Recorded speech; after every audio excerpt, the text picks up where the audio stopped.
Mtebu with the SABC SG. Two questions. First, on the Mamkosa Zanata, what's your posture with the Renaissance podcast? Do you see it? I mean, it's not the first time that they mentioned. Do you see it as a podcast that is all about maybe a rubbish or demeaning the current leadership for some reasons known to it? And secondly, how difficult do you think these local government elections are going to be? And this is against the backdrop of the almost 620 political parties that have registered. And on the backdrop of the fact that the ANC at some point got around 46% in the last elections. And now, again, your alliance partner is not even supporting you on this DSSC. How difficult is this election for the ANC? Well, I will come to that. Let me start first. All podcasts are important. They are important, and they are mushrooming, and they are all different kinds of podcasts. And Ndlozi's podcast is very important, African Renaissance, because it brings people there who debate issues, and we appreciate that. So there's no agenda to us in relation to the podcast. The fact that ANC members and leaders avail themselves to podcast, the person who's leading the podcast and interviewing cannot be blamed. Cannot be blamed for that. It's a battle of ideas.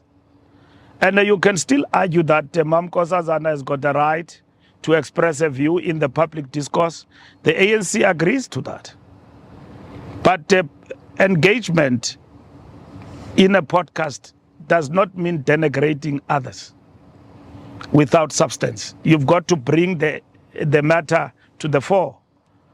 You can deal with the phenomenon of money in the ANC and all of that, which is what we are grappling with, all of us now, and the dangers of that.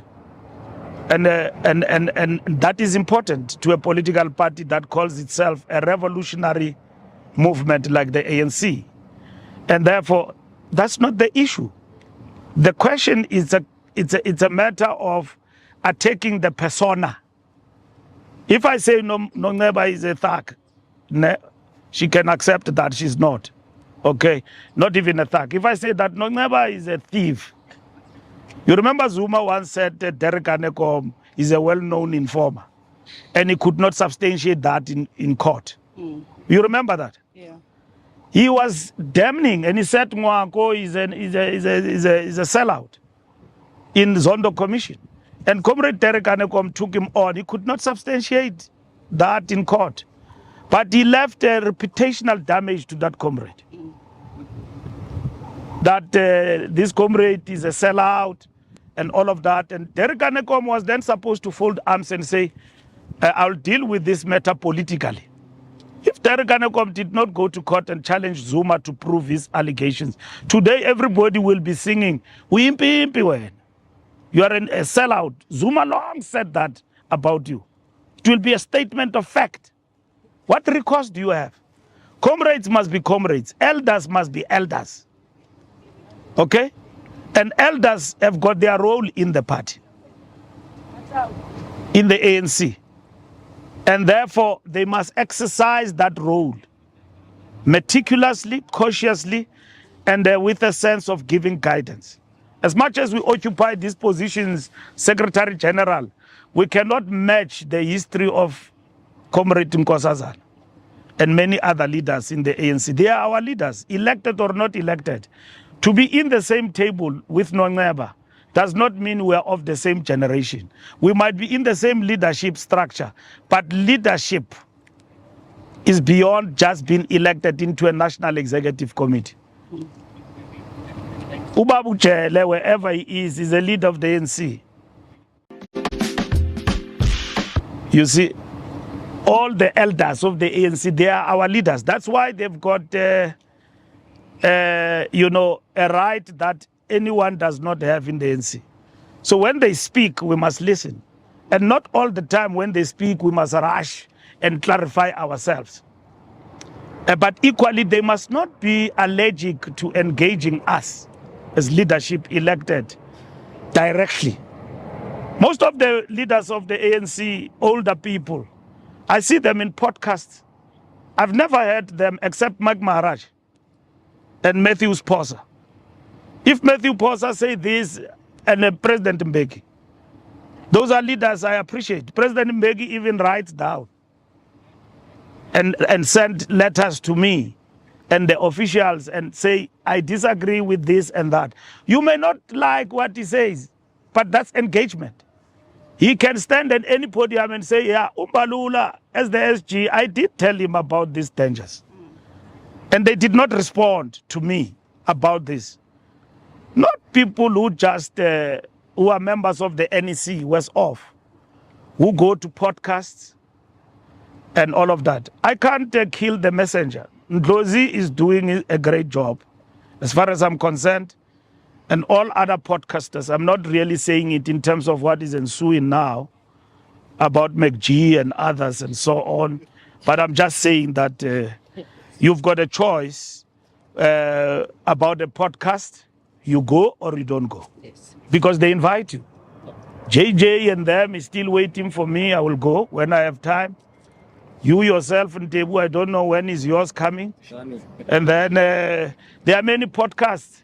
And when you guys interview us there and we agree to come, it's our choice. You can't be blamed for that. It's a podcast add to the public discourse. And the podcasts are not regulated. So that is why the boys can even drink and do things that normally, in terms of the prescripts of the law, will not even appear on TV about other things. So they call it what? Uninterrupted what? Yeah, it is not edited. You get it the way it is. So people, they call it chillers. So you chill there. So you say everything you like and so on. So we can't be at war with people who are giving people platforms and all of that. So when I go there, I must be circumspect. But over and above, I must engage with the debate. It's part and parcel of enriching the culture of national debate in the country. Nothing wrong with that.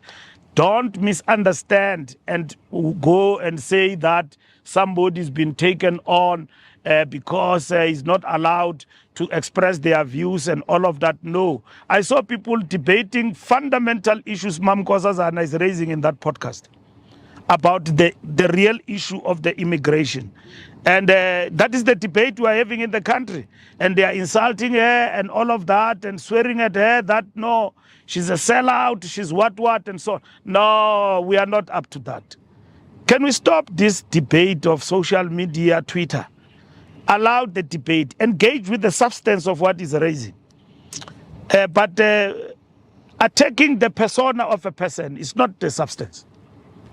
I said things one time about Mam Nkosazana, and which I withdrew publicly and I apologized. I said to Mfaziga JZ, it was wrong for me to say that. I apologized to the NEC. I apologized to her because my mother in a grave will not allow me to say such things. And I was not even SG of the ANC. And how do I judge Mam Nkosazana a track record in the struggle on the basis of his husband, Jacob Zuma? That's wrong. It showed that I'm probably uncouth, I'm not well raised. So I had to stand up and apologize to her. I couldn't have sustained that particular thing from a young man like myself to say that about a veteran of our movement, like Mam Nkosazana. So I hold her in high regard. And therefore, but I will never allow anyone to say things about me that I did not do. I will not. Okay. And that is off the ANC mark. It's about me. And that is it. Thank you. There was the last question. Yes. About how difficult is this election going to be? Yeah. This election is going to be very difficult, like all elections. These elections is difficult in many fronts. And the ANC tend to deal with that and is dealing with that. In terms of the challenges that are posed by the election campaign itself and the election. We come from a 40% mark from the national percentage, ANC shedding support. So we need to address that in the campaign carefully and in a